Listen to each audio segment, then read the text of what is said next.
Olá,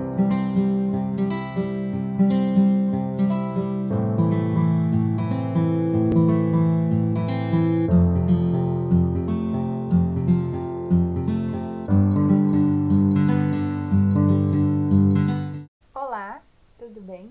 Meu nome é Juliana, eu sou professora da Educação Infantil, sou acadêmica do curso de Pedagogia da FURG e hoje nesse vídeo eu quero trazer algumas sugestões de títulos de literatura infantil com os quais eu trabalho, com as minhas turmas. Gostaria de enfatizar que não são títulos para berçário, não são títulos para jardim, para crianças de 4, de 5 anos. São histórias, boas histórias, bons livros, livros de qualidade. E que, antes de chegarem na minha estante, no momento em que eu os escolhi, eles me tocaram, eles me provocaram sensações e então eu as transmito quando faço a mediação de leitura desses livros para as crianças. E então por isso, por serem boas histórias, elas não exigem que eu utilize fantoches, recursos, são livros de qualidade, então vou começar a falar do primeiro deles. O primeiro livro, ele é um clássico, Ele é o Chapeuzinho Amarelo. Ele foi escrito pelo Chico Buarque, ilustrado pelo Ziraldo, E ele é uma proposta muito interessante porque ele aborda a questão dos medos, mas ele não traz aquela coisa da moral da história. Ele conta a história de uma menina que tinha medos. E a partir disso, ele vai fazendo um jogo de brincar com as palavras. O medo principal dela é o lobo. E aí ele vai brincando com esse lobo, e ele vira um bolo. Dei spoiler. Mas é uma história maravilhosa, as ilustrações são lindíssimas também. E vou contar ele agora. Ele começa assim, ó. Era a Chapeuzinho Amarelo, amarelada de medo. Tinha medo de tudo aquela Chapeuzinho, já não ria. Em festa, não aparecia. Não subia escada e nem descia. Não estava resfriada, mas tossia. Ouvia conto de fada e estremecia. Não brincava mais de nada, nem de amarelinha. Tinha medo de trovão. Minhoca para ela era cobra. E nunca apanhava sol porque tinha medo da sombra. Não ia para fora para não se sujar. Não tomava banho para não descolar. Não falava nada para não engasgar. Não ficava em pé com medo de cair. Então vivia parada, deitada, mas sem dormir, com medo de pesadelo. Era Chapeuzinho Amarelo. Agora vou falar sobre o Marcelo, Marmelo, Martelo. É uma edição que tem outras 3 histórias, a que eu tenho, foi de um sebo. E ela tem a Marcelo, Marmelo, Martelo, tem o Dono da Bola e Terezinha e Gabriela. São 3 histórias e, assim, na minha experiência, a partir do momento que eu contei a primeira, eu tenho que ler todas até o final, porque é um sucesso total. E sabe que na primeira vez que eu li essa história, eu pensei, muito legal essa história, gostei bastante, mas aí eu pensei, é longa, acho que não vai dar certo. Mas aí a gente, pra ver como a gente cria na nossa cabeça suposições sobre o que as crianças vão pensar, quando na verdade a gente não sabe se eles vão se interessar ou não pela história. E o tamanho dela não é o fator determinante. O fator determinante é a qualidade da história. E eu não tenho dúvidas de que a Ruth Rocha e a Mariana Massarani, isso mesmo? Isso, a Mariana Massarani fazem um trabalho belíssimo na construção de livros infantis, que são clássicos até hoje. Marmelo Martelo, aqui tem várias edições. A primeira edição é de 76, então esse livro passou por muitas infâncias até chegar, né, na nossa sala, e eu sou apaixonada por essa história. Então vou apresentar para vocês alguns trechinhos. Acho que o tal do latim botou o nome errado nas coisas. Por exemplo, por que bola se chama bola? Eu não sei, Marcelo. Acho que bola lembra uma coisa redonda, não lembra? Ah, lembra sim, mas e bolo? Bolo também é redondo, não é? Ai, essa não. A mamãe vive fazendo um bolo quadrado. O pai do Marcelo ficou atrapalhado. E o Marcelo continuou pensando. Pois é, tá tudo errado. Bola é bola porque é redonda. Mas bolo nem sempre é redondo. E por que será que a bola não é a mulher do bolo? E o bule? E o belo? E a bala? Ai, eu acho que as coisas deviam ter um nome mais apropriado. Cadeira, por exemplo. Deveria se chamar sentador? Não cadeira. Cadeira não quer dizer nada. E travesseiro? Devia se chamar cabeceiro, lógico. Também agora eu só vou falar assim. O próximo livro é esse aqui, Tantos Barulhos, do Caio Ritter, com ilustrações da Martina Schreiner. E eu comprei ele na Feira do Livro de 2019. Eu pedi para o livreiro uma recomendação de um livro para minha filha, que estava comigo. Ela tinha 1 aninho e pouco na época, e eu não queria que fosse um livro de banho, um livro de tecido. E aí ele me mostrou esse livro aqui. Ele tem capa dura, ele é bem bom, assim, na época. E ele trabalha com onomatopeias. Então ele chamava muito a atenção dela, e em poucos meses ela já sabia todas as histórias. E eu trabalhei sempre com as minhas turmas, tanto de pequenos, turmas de crianças maiores, né, jardim.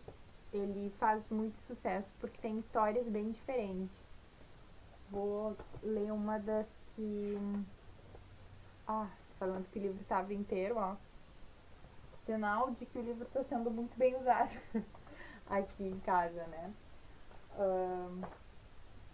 Esse aqui, adoro. Os 3 gatos da Maria. Maria tem 3 gatos. Um branco, um preto, outro amarelo. Quando miam, os 3 gatos deixam doido o Marcelo. O gato branco tem nome de gente. É o gordo Nicolau. Ele só fica feliz ao encher a pança com mingau. O preto, chamado Pepo, de todos é o mais arteiro.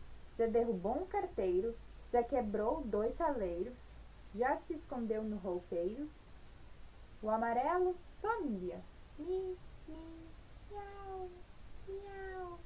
Mia sempre, sempre mia. Seu nome é Jeremias.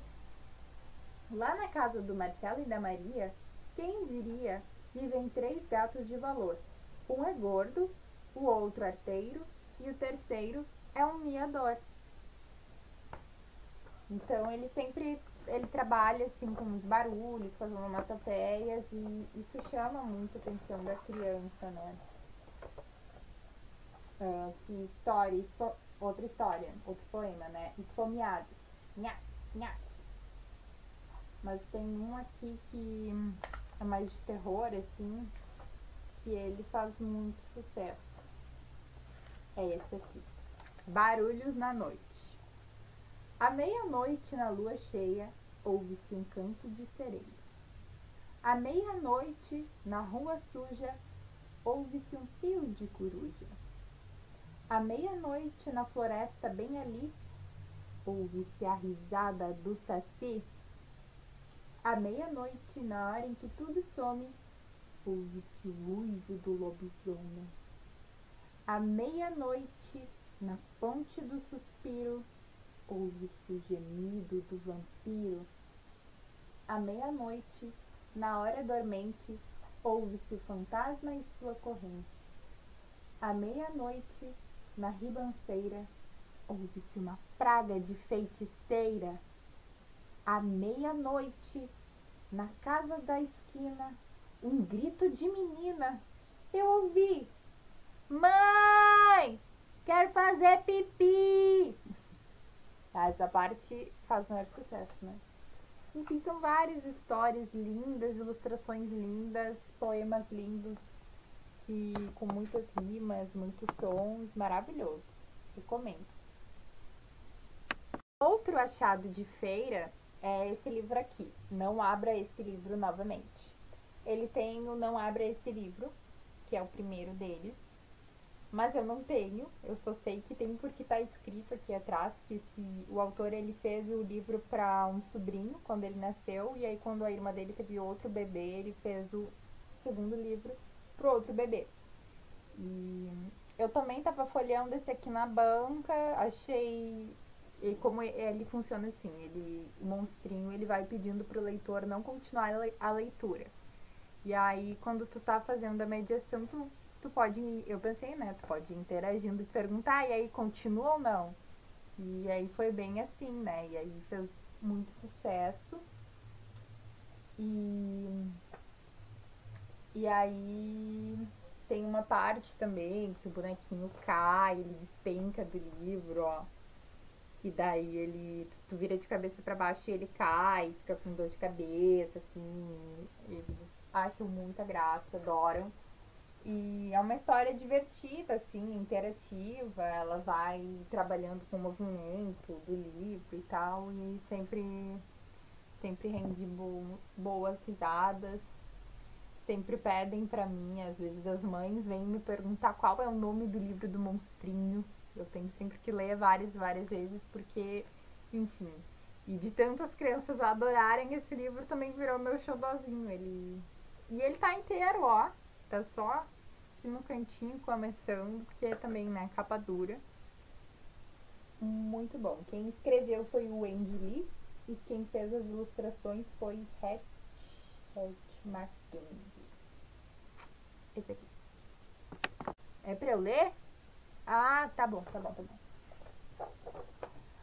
Entendi. Na verdade, você quis virar a página do outro lado para fechar o livro, não foi? Mas acidentalmente você foi mais adiante. É um erro normal. Por favor, não vire a página novamente. O que você está fazendo? Acabamos de falar sobre isso. Como mencionei anteriormente, não há nada para ver nesse livro. Tudo está perfeitamente normal. Então, por favor, não vire a página novamente. Ah, não! Você fez de novo! Ok, vamos conversar sobre isso. Vou guardar minha roupa passada, então poderemos discutir a respeito de monstro para humanos. Enquanto isso, por favor. Então, o próximo livro, ele também é um achado de feira, né? Comprei ele na feira do livro aqui do meu município, uns anos atrás também. E tá fazendo muita falta as feiras pra mim, porque é onde eu podia, né, folhear os livros, ver aqueles com os quais eu me identificava e também o preço, né? Sempre faz muita diferença. Mas esse aqui, ele tá já um pouco gastinho, né? Porque ele faz muito sucesso aqui em casa. A minha filha, desde bem bebezinha, ela adora essa história do papai. E eu trabalho ele com todas as turmas que eu trabalhei. Agora, no ensino remoto, eu sempre utilizo ele, assim, quando eu faço chamadas individuais, que geralmente é a criança e algum dos pais, porque é uma história que provoca muita identificação, né? É a história de um pai que não quer dormir, e aí esse pai, ele inventa coisas para fazer. Ele pede história, ele pede para deixar a luz acesa, ele pede para dormir na cama do filho, e Todo mundo que tem criança em casa conhece essa história, né? E eu acho muito legal a forma como ele é tratado nesse livro, que é com uma naturalidade, né? E que mostra o pai, né, sendo grande e forte, mas tem medo do escuro, né? Que é uma coisa das crianças, né? Uma coisa da infância mesmo. E, e ele é muito bom. Sim, recomendo sempre. Quem escreveu foi Courelai Saúdo e Cris de Giacomo. E foi traduzido pela Renata Nakam, da editora Girassol. Bem, papai, eu não vou correr atrás de você. Agora não é hora de fazer gracinhas. Venha sentar-se no meu colo que eu lhe conto uma história. Ah, essa coisa de história sempre funciona. Papai vem sentar-se nos meus joelhos. Ele é um pouco pesado, mas eu também sou grande e forte. E além do mais, já estou acostumado. O problema é que quando a história acaba, eu digo: agora vamos pra cama, papaizinho. Papai então me pega em seus braços e implora: uma outra história. Só mais uma. Só uma. E ele me olha com seus olhinhos de cão sem dono. Então eu desisto. Escolhemos outra história. E essas foram as indicações, as sugestões de títulos para o trabalho na educação infantil. São todos títulos que já me agradaram desde a primeira vez que eu os li. Cada vez mais eles agregam novas memórias felizes de momentos de mediação. E agora fica para vocês a pergunta: quais são os títulos que você mais gosta de trabalhar na educação infantil? E além disso, quais as histórias que você mais gostava quando você era uma criança na educação infantil? Então é isso, muito obrigada e até a próxima!